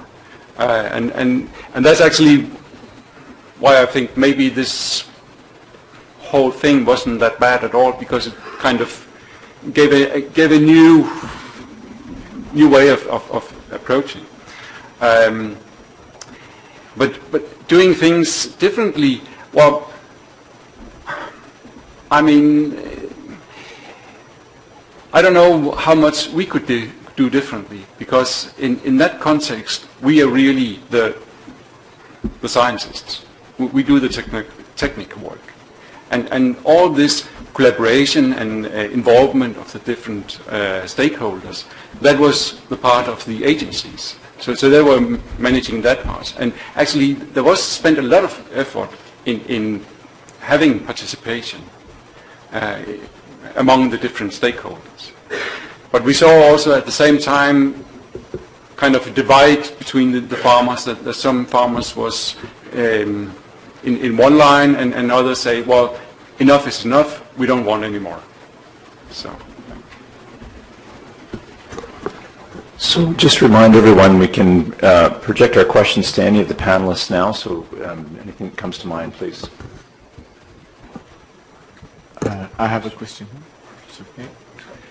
My question is for Anne. Do you look at... Sorry? We'll start with that one and then Jeff. Can you hear me? Yeah.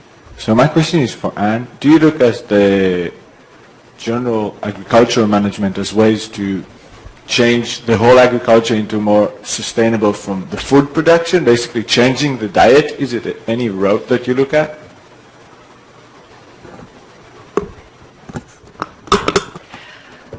From changing people's diets, that's not really a role that USDA plays. I think that's other than to provide nutritional guidelines, general guidelines. But I think what we're seeing is, and this is a really fascinating piece of what's going on in this country in terms of sustainability, are the market forces.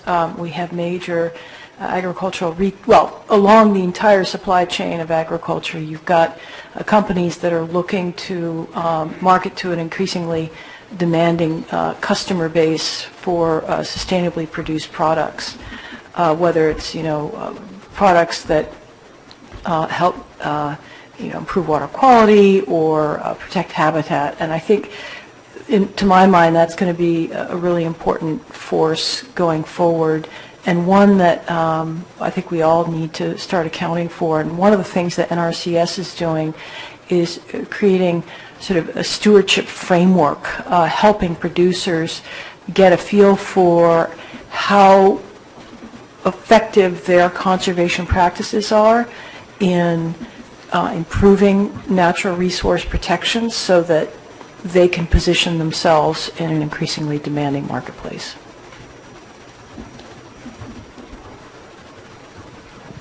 My question is related. In listening to the economics and the way it's driven much of practices just in California, but also the United States, then I was struck by the talk about trying to reduce the amount of sugar that we consume. I was wondering what proportion of corn has gone from a food product to a sugar product to a fuel product, and how do we have that kind of a discussion, not just in California, but nationwide?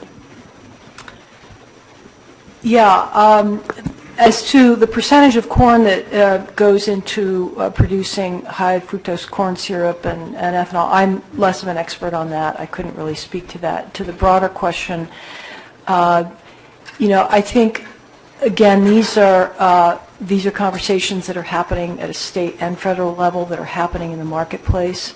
What I can speak to is the effort within certain parts of USDA to better generate the kind of data and information that's necessary for us broadly as consumers, as businesses, and as state and federal agencies to make a certain set of policy choices.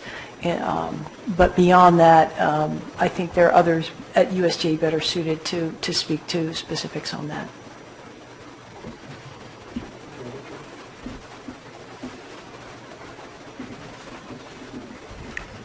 Yeah, my question's about recharge and environmental stewardship or farm stewardship, and I'm wondering whether there's scope, if you think about the farm management in the kind of upland areas where you get most of the groundwater recharge occurring, for bringing together kind of farm management practice which slows down the water in the landscape and does other kind of contouring practices and so on to improve the recharge in those areas to benefit the plains.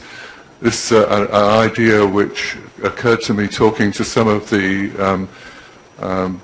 farmer conservation people in Australia, but I'm not aware that there's been too many studies done, so I'm just wondering whether, for example, Dave, whether or not you're aware of things in that area. So there's been a lot of work on contour ploughing, as you say, and various other management strategies that try to keep the moisture in the soil. I think they've been designed so much to improve recharge, but I do think that they have that potential. One thing that, again, we can look at with the kinds of models that we're using and other people are using is to expressly look at those components. You've also seen some other presentations about using available water outside of the growing season to recharge the groundwater.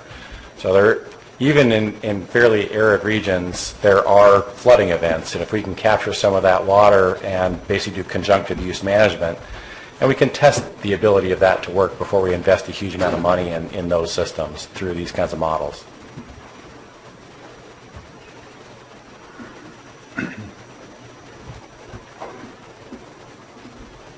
So this sort of general question, something I learned in this conference. So we have been actually using these for probably Dave and Anka. You are looking at two types of models, very large scale, and Mike Shee type of models, integrated model, a little more refined in their physics in compared to that scale.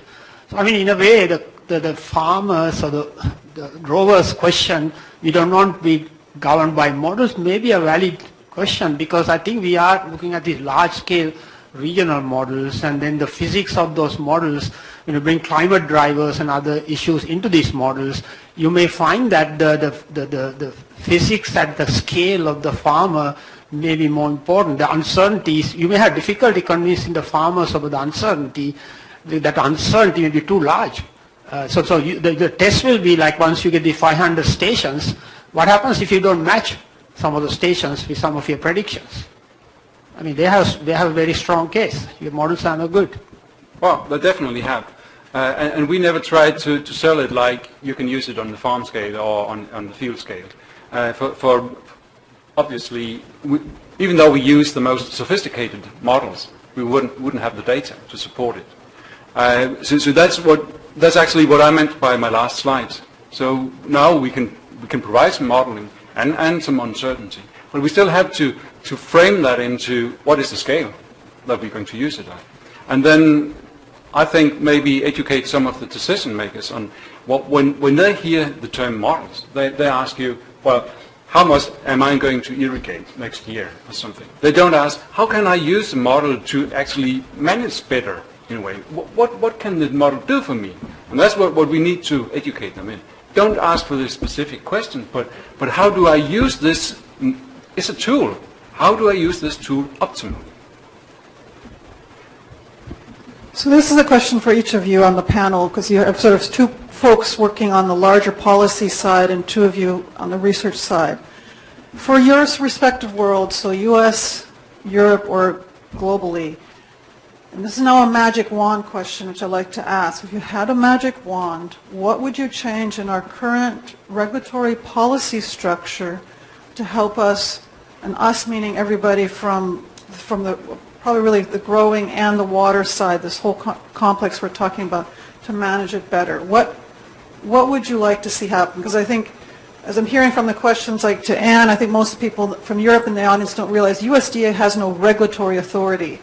That's not part of the U.S. system. All water is pretty much regulated supplies at the state level or agreements between states. So I'm just curious, as you look at these problems from each of your perspectives, what would you like to see happen? Magic wand. Great, I get to start. All right. So I'm gonna come at it from a non-regulatory perspective, but I think for good reason. I think one of the most powerful things that we can do is to put information at as granular a scale as possible into the hands of producers. If they know where their water is now and into the future, and if they know how they fit into the larger, say, watershed scale, basin scale strategy for managing that water, I think they can make the right set of decisions. Farmers and ranchers are really smart business people. If you give them that information, and I would argue that we also continue to provide the technical and financial support that USDA and states and others provide, I think what you're doing is you're unleashing sort of the entrepreneurial spirit, the stewardship spirit of all these people all across the country to do the right thing. But because we do have a knowledge gap, whether it's being able to measure water, or being able to measure the results of certain conservation practice changes, and to Anker's challenge, I was thinking, boy, we've got similar situations like that in the United States where producers say, don't manage me through a model. But if you can show them real numbers, concrete numbers that relate at a scale that's useful to them, I think, to my mind, that could be a game changer. We've got a long way to go, but we can get there. So I'd like to see less barriers between the policymakers, the scientists, and the farmers, because in reality, we all want the same thing. So, we as scientists are trying to provide frameworks that policies can be made, which then hopefully also really help out the farmers. You've heard in several conversations at this conference, farmers are running a business. And so providing a mechanism to use models to basically evaluate how can farmers have basically the most profitable situation they have with the minimum environmental impact, and work with the farmers, have them engaged in that process, because I think it works best if we're all basically sitting around the same table. Yeah, I don't know how to extend my magic wand here, because I agree much in what has just been said, and I also like what you presented on the tripod. So I think we have to have this mixture on the collective and the local measures, and say what can we do from bottom up. And but being from Europe, we have the World Framework Directive, and we have something on top that we need to reach. And I don't think that only doing by voluntary measure is not going to get us there. So I guess we have to have some combination. But I certainly would like a much more close collaboration with the farmers. I had a few opportunities during the project, and that actually turned out well in many cases, because most of the farmers are intelligent people, open-minded, they want to know it. But there has been some of the farmers, I have to admit, that have been in survival mode, and that means that just and that takes a lot more time to go to. I'll just try to add something complementary. I think a lot of the suggestions are really good here, and so I absolutely agree with them. But if you were addressing people at a high level, like we work with agriculture ministers and things, and it's really valuing the water issues in agriculture. They're undervalued, and they tend to be, in the discourse, they're like, oh, we need to keep our natural resources, etc. We had a ministerial level meeting in April where we had about 40 ministers of agriculture, including Secretary of Agriculture of the U.S., and a lot of discourse where really you should put more into climate change adaptation, into reducing impacts on natural resource. And then a few weeks after, we had sort of our meeting of the committee that decides what they want us to work on, and this is agriculture again. So there are sort of sub-level types of ministerial people, and those issues were sort of remain on the side. We don't really, there is natural resource and climate change. Oh yeah, we should perhaps do something about that. So sort of how to go from the discourse at the very high level, which is good, pushing more. We even have, we work with the G20, which are the biggest 20 countries, and next year the theme is agriculture and water. That's a big deal for us. It's Germany that is the president of next year. And so we have opportunities to make more noise on agriculture and water issues, including groundwater. But how do you trickle down that to actions? And then, of course, all these interactions that we mentioned, information and farmers, etc. Okay, thank you very much. In looking at our time here, we're sort of out of time, and I want you to just maybe join me in thanking our panel for a great session today.